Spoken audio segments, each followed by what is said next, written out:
has obtained a $163 million loan from the African Development Bank for wheat production.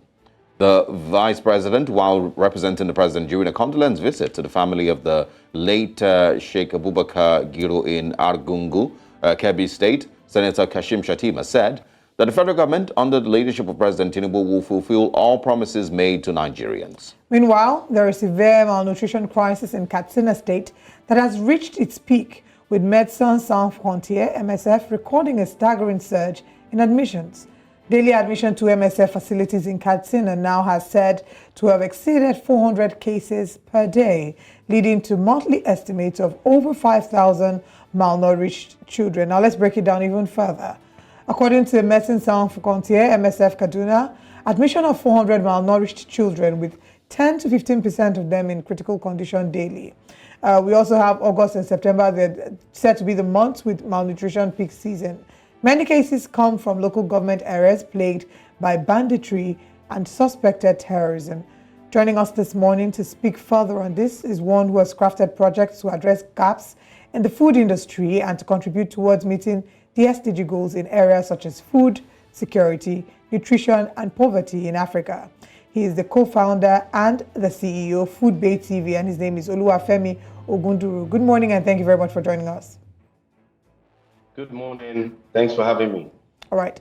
Before we get into what the government can do to reduce malnutrition in the northern states, I want you to give us a picture as to what exactly is the cause. We've highlighted some, but I want you to give us a clear picture of what is causing malnutrition in the northern part of the country.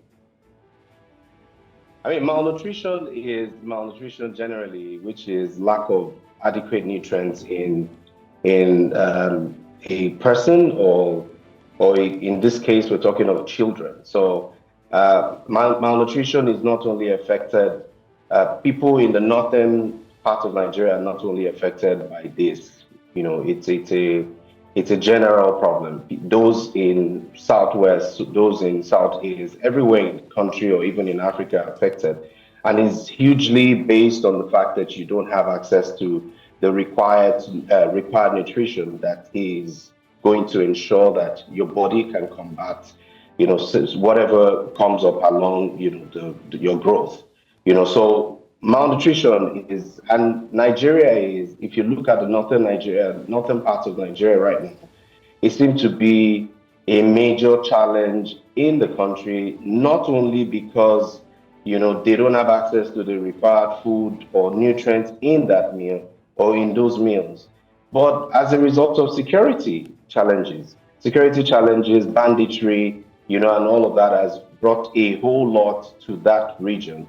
And even those that are willing to probably profess some solutions or go in there for social intervention programs and all, they're scared. They don't want to go to the north because the northern part of the country is not safe. So security. You mentioned earlier, what exactly can the government do in combating this? We feel there's a lot more the government can do in terms of intervention, in terms of counseling, because I mean, this journey starts from when the child is conceived.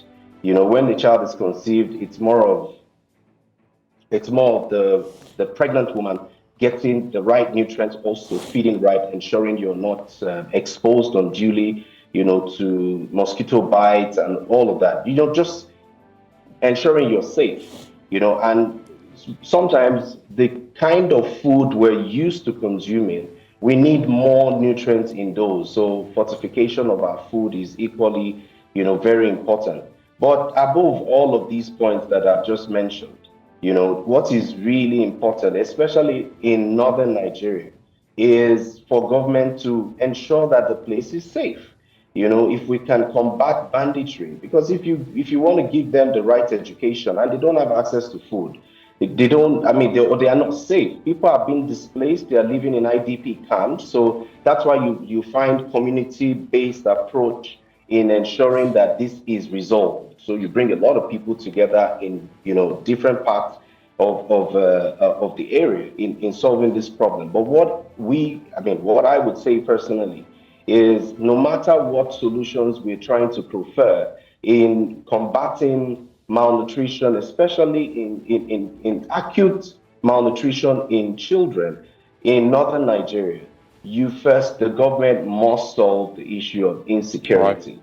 Once insecurity and banditry is completely wiped out, it becomes a lot easier for whatever ideas or government intervention to take place. Yeah, very true. Security is one of the biggest challenges. We are hoping that the new administration and, of course, the new security chiefs understand what's at stake and, do what is a must, of course, to provide more security in northern Nigeria. But there's something I want to ask you, because now we're talking about $163 million fresh loan for wheat production in northern Nigeria. And I want to ask how maybe deceitful this is, because if you look back just a few years ago, Nigeria, of course, the African Development Bank approved a $134 million loan to boost local food production. We can also see the World Bank approved $200 million credit to Nigeria to support agricultural productivity and improve livelihoods. This is 2017. The first one I shared was 2022, just last year. And of course, another story here says 2021, Nigeria to receive $210 million loan for agricultural sector. None of these things seem to have changed, what the fate is, concerning agricultural malnutrition in northern Nigeria and any part of the country. So now we're talking about another $163 million. Are we making a fool of ourselves as a country? Maybe not. I don't think we're making a fool of ourselves. Yes, we know that the previous administration must have gone ahead, in obtaining certain loans and all before now. But if you look at it, this is a new dispensation. So because one thing we also need to be careful, about is what the narrative and how we give hope to the common man right there on the street. Eradicating poverty or ensuring that, we give this new government, we have to give this new government, that opportunity or the benefit of the doubt to do the right thing. This will be the first that is happening within the President Bola Ahmed Tinubu's administration. So if it's happening now, maybe we should just, cut them some slack and see what they do with it. Because if it will be a problem when the government obtains this loan for consumption or is diverted into other projects.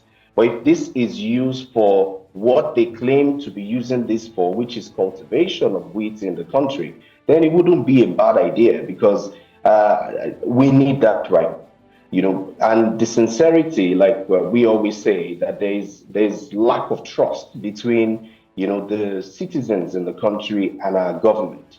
And we can see from a few policies, though very excruciating in terms of its effect on the common man in Nigeria, not even just everyone in the country, but that is not far-fetched. Globally, it's not business as usual. So right now, Nigeria has even been plunged into even serious issues. So if this loan is collected and allocated for the purpose for which it was received, then it would help, in ensuring that certain facilities, especially in putting in place the right infrastructure for agricultural activities, and I'm saying irrigation, I'm saying even the seeds that, will be getting to farmers, if we can construct the roads, and a bit of mechanization of our farming, which is the major, major challenge,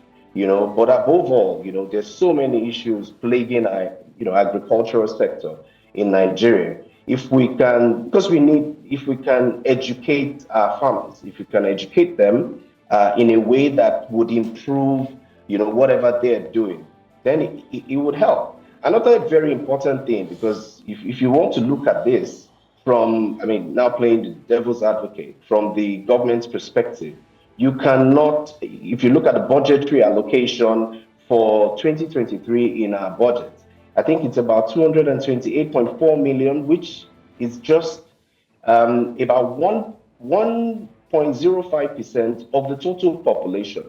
And if this government truly wants to combat, food insecurity, in this country, So then we need to start to take it seriously. yeah. So what you're saying is, from our current budget, figures, we can't even afford to do more than we're currently doing. Maybe of course because Nigeria is in so much debt, but at the same time we need to allocate more money to agriculture and to food security in Nigeria. It's really just, and I understand it's a new government, so let's give them benefit of doubt. But if you look back at the trajectory in the last 10 years, you wouldn't have a lot of faith in these things when these loans are collected. And before we let you go, yes, they're going to talk about taking another loan to improve wheat, production. But Nigeria, at the stage that it is now, should maybe be even investing in mechanized agriculture.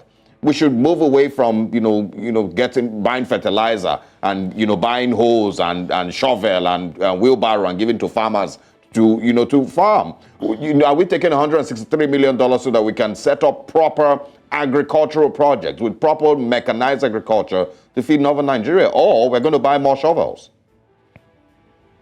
Yeah, I mean, you're spot on with that. Is this just going to be business as usual? And that was why I mentioned education.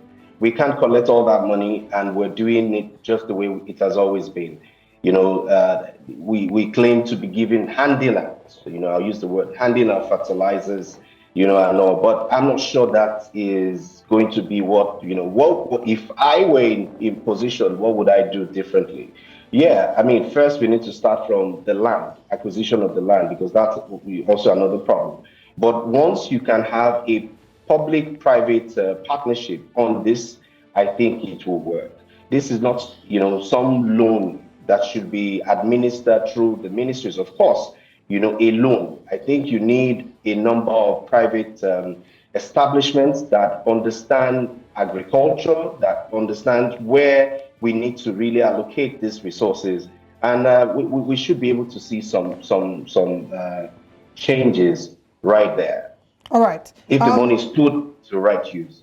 As we wrap up this conversation, I mean, there's so many points that have been spoken about, but I'd like us to just very quickly talk about the possibility of Nigeria meeting up with the United Nations 17 Sustainable Development Goals. Now, this conversation, of course, targets Goal 1 and Goal 2, which is regarding poverty and hunger. In fact, particularly Goal 2 that says end hunger, achieve food security and improve nutrition, and promote sustainable agriculture.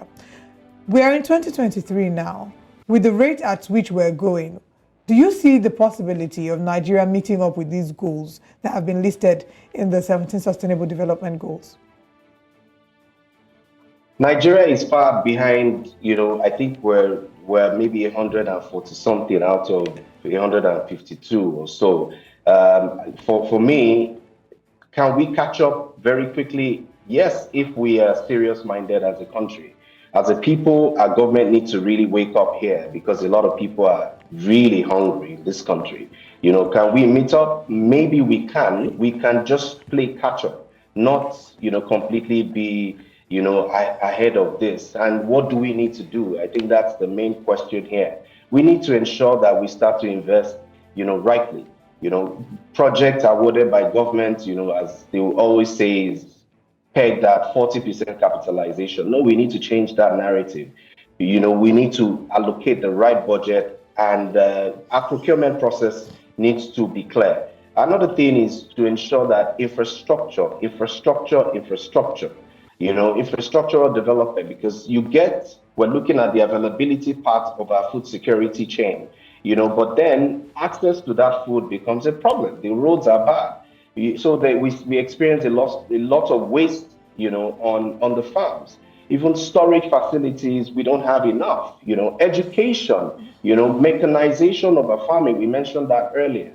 That is super important. So if you look at it, then we can start to, come to the other, part of that chain. But can we meet? I am not particularly sure, but we need a government that is determined. We need a government that is focused, that is truly, that can empathize with the plight of Nigerians at the moment. And I'm sure within a short time we'll be able to meet up. I mean, you speak about the storage facilities. It's not just the storage facilities. We need the electricity to power them, and we don't even have enough of that. So I agree with the conversations you, are really, really wide. So many areas to look at. But thank you so much for joining us, Oluwafemi Ogunturu, and we wish you a wonderful rest of the day. Thanks for having me. Yeah, all right. Just to quickly mention that there are things that would just fall into place, when you provide electricity and security. Absolutely. You wouldn't need to take a loan. You wouldn't need to, to work too hard. Well, you might take a loan, but if you're taking a loan, then it would be for other reasons.